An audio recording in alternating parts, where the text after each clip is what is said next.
The freshwater puffer has been here just as long as the cichlids, but has remained virtually unchanged. Shellfish are its passion.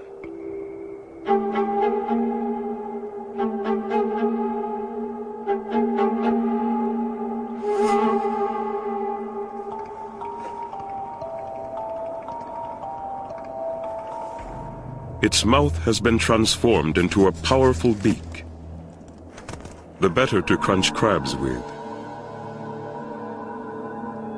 But even with a bite taken out of it, this one fights back.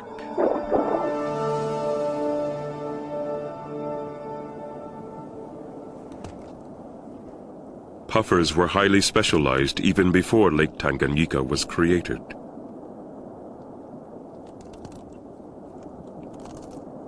They evolved in the rivers that fed into the new lake. That they've endured so long is testimony to the success of their design. But specialist designs are difficult to change, and they were unsuited to taking over the virgin lake.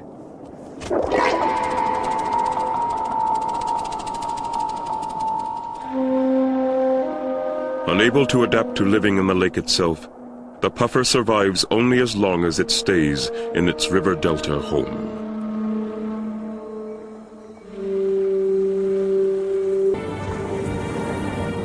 Tanganyika's resemblance to the sea extends well beneath the surface. The first naturalists found shells here they believed had originated in the ocean, and they proposed that the lake had once been connected to it. Jellyfish, among others, certainly seem to have been spirited here from the sea.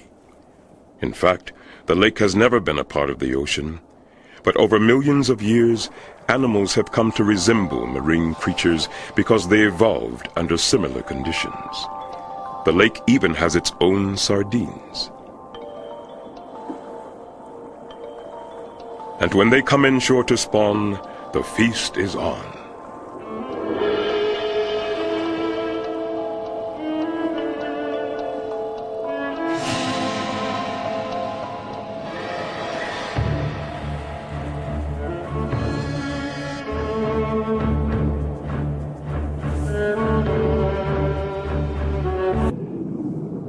He and his mate have come into the shallows to spawn.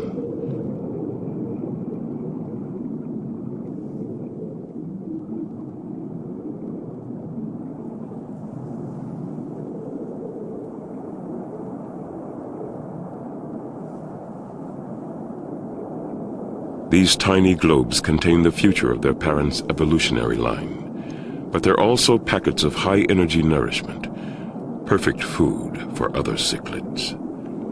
For the next few weeks, the emperors cannot afford to drop their guard for a second, or even take time out to eat. The egg thieves are always waiting. Even while they keep the larger cichlids at bay, tiny sneak thieves get by, and one by one, the clutch is nibbled away.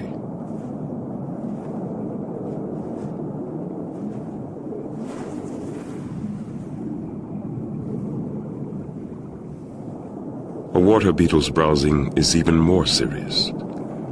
It devours eggs as if popping bubble wrap.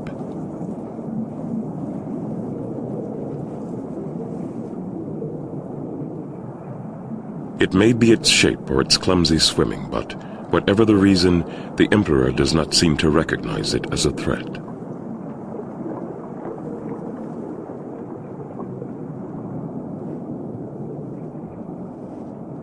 It should be easy for this armored heavyweight to get some cichlid caviar.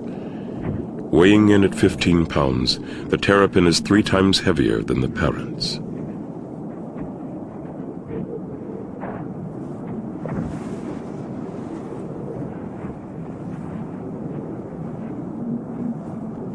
But a pair of cichlids defending their young is a force to be reckoned with.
That's enough for the terrapin.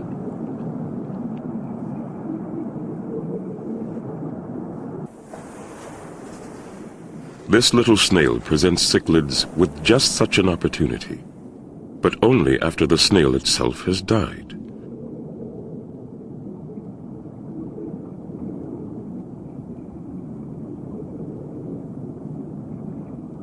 Their shells can occur in the millions, covering acres of lake bed. As many as 20 tiny cichlids have evolved to fit into the shells, using them as both a refuge from predators and a spawning site.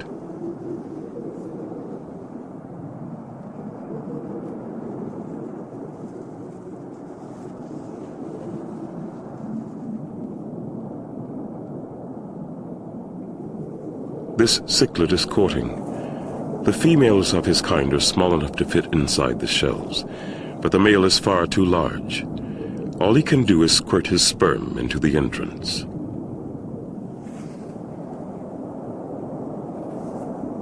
The female will raise her brood in the safety of her shell, while the male must cope with the dangerous world outside.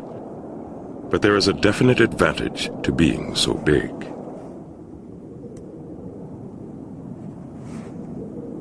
He picks up shells to pick up females.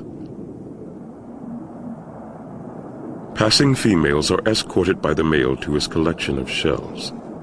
He shows off the accommodations, inviting her to move in. The more shells he has, the more females he can house in his harem. But building a harem from scratch is tiring and time-consuming. It's easier to raid those nearby, plundering shells and kidnapping females.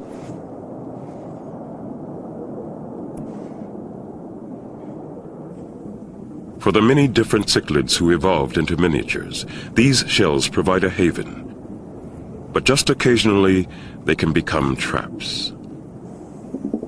The water cobra has evolved here in Tanganyika alongside the cichlids, and for the first year of its life, it is small enough to get inside the shells. Already, its venom is as potent as an adult's. One bite could kill a human.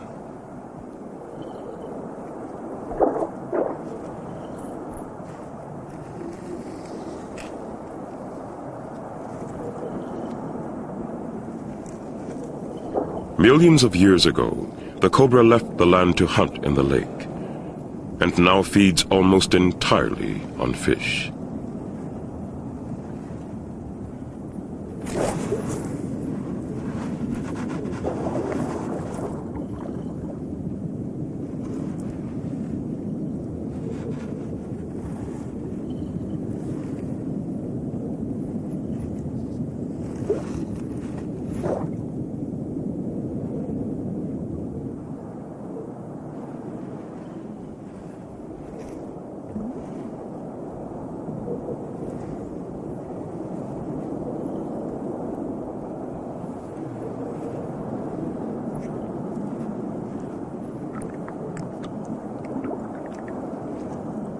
But water cobras are not the most serious threat to this cichlid's harem.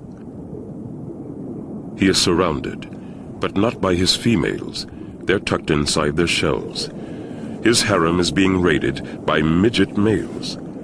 While the harem master evolved into a giant, some males of the same species stay tiny and mimic the females. These transvestite dwarves, too puny to collect shells themselves, try to sneak a mating where they can.